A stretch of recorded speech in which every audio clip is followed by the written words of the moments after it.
Welcome back to another episode of TA Outdoors. With the popular 10 Bushcraft knife skills video, you guys pestered me to make an axe version, and so, by popular demand, here are 10 Bushcraft axe skills. For the majority of my time in the woods, I tend to take a 20-inch axe. This particular axe is a Halterfor's hunting axe. On some occasions, I also take a small carving hatchet for bushcraft projects, and so, this video will focus on the skills that can be done with these two axes. You'd be surprised the size of log that a small axe like this can chop. On first glance, this particular log seems far too big to split with just a small forest axe. However, you can apply some simple physics to help split it in half. Even the hardest of swings at this log is unlikely to split it first time. But if you bury the head of the axe just off the centre of the log, and then lift the log onto your shoulder, rotate it so that your axe bit is now facing towards you, and let the weight of it fall onto your axe, it should split fairly easily. The way this works is that the weight of the log is far heavier than the weight of the axe head. Therefore, you can only apply so much downward force when driving the axe into the log, and clearly it isn't enough to split the log. But by reversing the forces used and allowing the log to be driven down onto the axe with its own weight, it will apply a much greater force to the splitting process. Naturally, I would never approach splitting a log this big in the first place.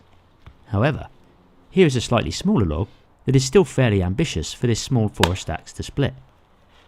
A splitting maul would handle it no problem, but the narrow profile of the Swedish-made forest axe just doesn't have the splitting power. So again, I drive it into the top of the log, lift it up near the axe head, and heave it down onto the chopping block.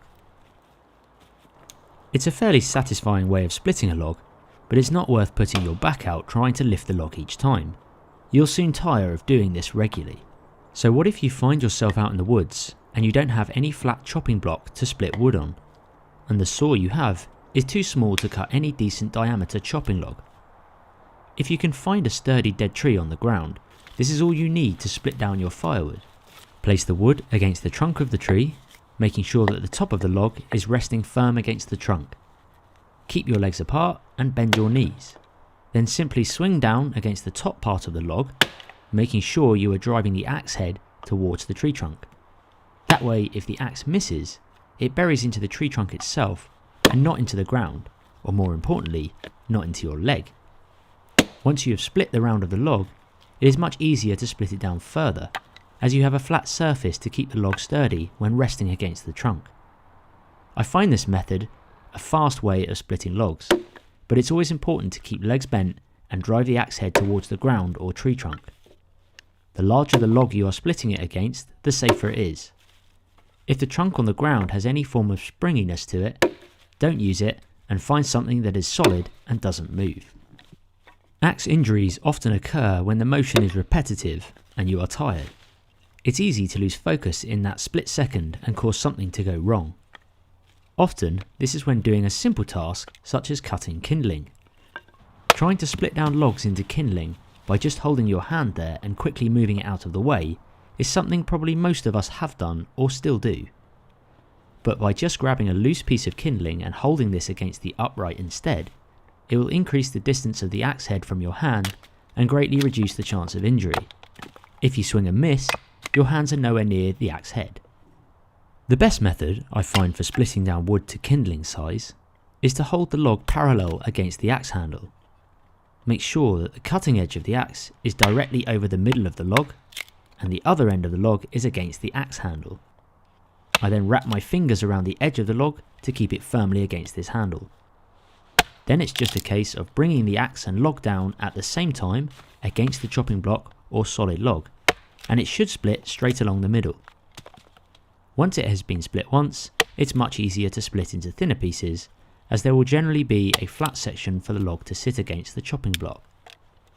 This method is a fast and efficient way of splitting wood down for kindling, and one that I use a lot when out in the woods. If you don't have your knife on you and all you have for a cutting tool is your axe, you can still accomplish the same tasks your knife can do.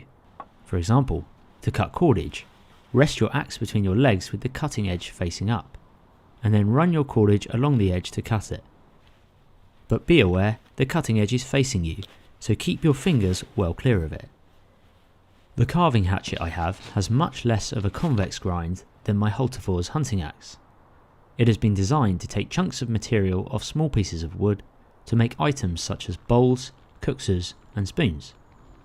Because of the profile of the cutting edge, it is generally much sharper than my larger axe. And in general, you should never leave the cutting edge of your axe exposed when it's sitting in a log.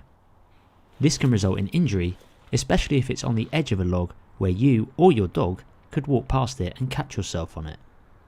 However, in this instance, if you are working with the axe itself, you can actually use it to make feather sticks if you don't have your knife on you. This works well with a bearded axe, as it has more surface area on the cutting edge than a traditional forest axe. With the cutting edge exposed, I keep one hand on the handle of the axe to keep it steady, and with the other hand I run the stick along the cutting edge to create fine curls. This method gives you a lot more control to create fine curls than if you were running the axe vertically down the stick like you would with a knife. The same method can be done with a small forest axe or hunting axe. It's just that there is less surface area to work with. With the grind being slightly different to the carving axe, it produces much smaller curls, but these are still fine enough to take a spark from a fire still. Pounding in stakes with an axe or hatchet is something you have seen me do a lot on my channel over the years. People have very mixed opinions on this. Some say that it can deform the eye of the axe over time.